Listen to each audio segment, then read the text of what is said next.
दुनिया में भारत की ताकत और बढ़ी। क्रिकेट में तो भारत का जलवा पूरी दुनिया में था ही, अब बोर्ड पर भी भारत का जलवा होगा। बीसीसीआई बोर्ड की इतनी ताकत है कि आईसीसी उसके पीछे खड़ा होता था, अब आईसीसी का प्रमुख ही भारतीय बन गया, तो आईसीसी भी हमारा हो गया।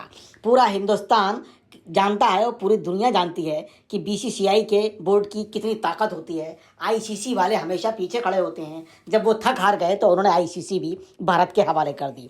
नया प्रकरण आपको पता है कि पाकिस्तान की टीम ने हाइब्रिड मॉडल खेलने से मना कर दिया था, तो आईसीसी ने उसे हड़का दिया और हड़काने की स्थिति ये हुई कि पाकिस्तान को लगा कि उसके हाथ से पूरा आयोजन जा सकता है। आईसीसी ने सीधी सीधी धमकी भी दी थी और आखिरकार पाकिस्तान झुका और भारत की बल्ले बल्ले हुई। इसी प्रकरण में जय शाह ने आईसीसी प्रमुख का पदभार संभाल लिया है।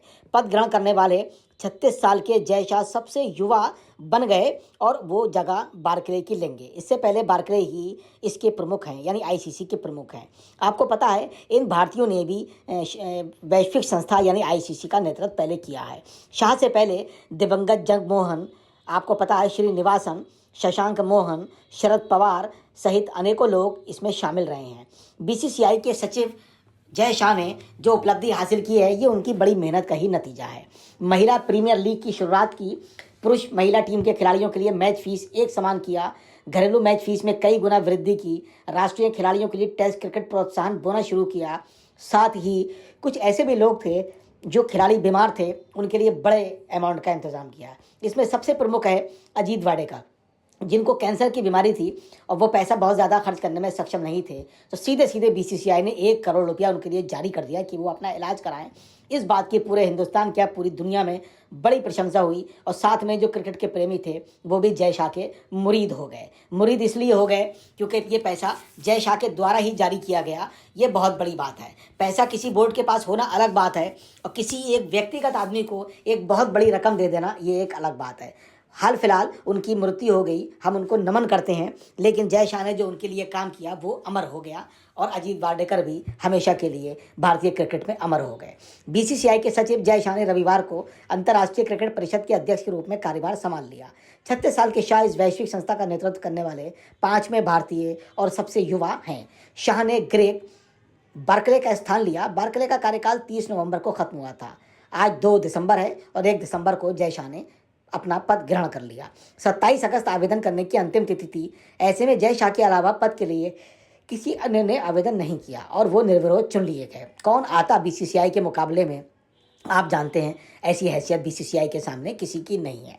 चैंपियंस ट्रॉफी का बहुत हॉट टॉपिक चल रहा था, फिलहाल उसका पटाक्षेप हो चुका है क्योंकि पाकिस्तान किसी भी हालत में हाइब्रिड मॉडल पर मैच कराने में तैयार नहीं था। उसकी शर्त थी कि हाइब्रिड मॉडल पर मैच नहीं होंगे।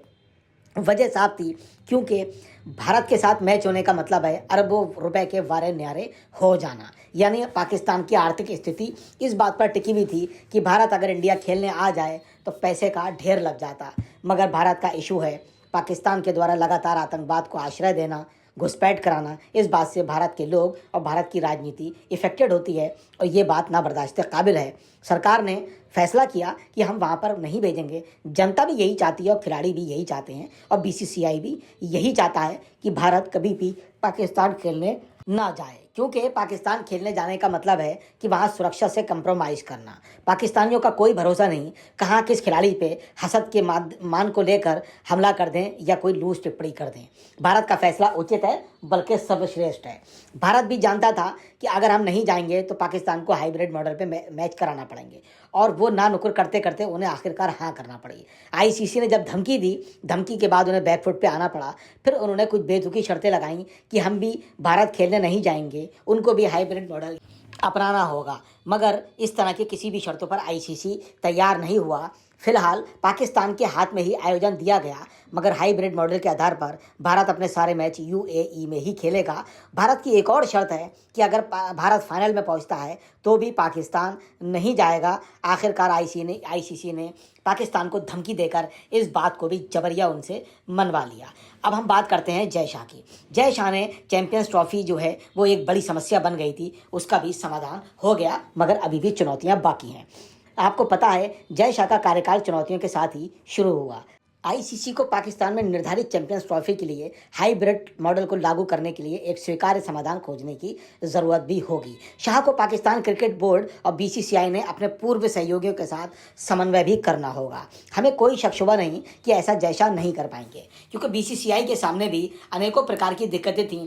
बड़े बड़े फैसले नहीं ले पा रही थी पहले बीसीसीआई। आखिरकार बीसीसीआई ने अब वर्तमान में बहुत बड़े फैसले लिए और क्रिकेट को बहुत मजबूत भी बनाने का काम किया। जैसे मैंने बताया कि महिलाओं की फीस पुरुषों के बराबर करना एक बड़ी बात थी। अजीत वाडेकर जी को 1 करोड़ रुपए की राशि जारी करना इलाज के लिए, ये भी एक बड़ी बात थी। महिला प्रीमियर लीग की शुरुआत की, ये भी एक बड़ी बात थी। तमाम बड़ी बातों के साथ साथ और घरेलू स्तर पर मजबूत मैचों का ढांचा बनाना और साथ में आईपीएल को भी बड़ा प्रयोगात्मक तरीके से लागू करना, ये सब बीसीसीआई के सचिव जय शाह की हाल फिलहाल उपलब्धियां नहीं। हम निश्चित तौर पे मानते हैं कि आईसीसी के अंदर भी वो इसी तरह का एक रिकॉर्ड काम करेंगे और काम अच्छा करेंगे, साथ में भारतीय टीम को और भारत का मान सम्मान भी बरकरार रखेंगे। जय हिंद, जय Bharat. Thank you very much.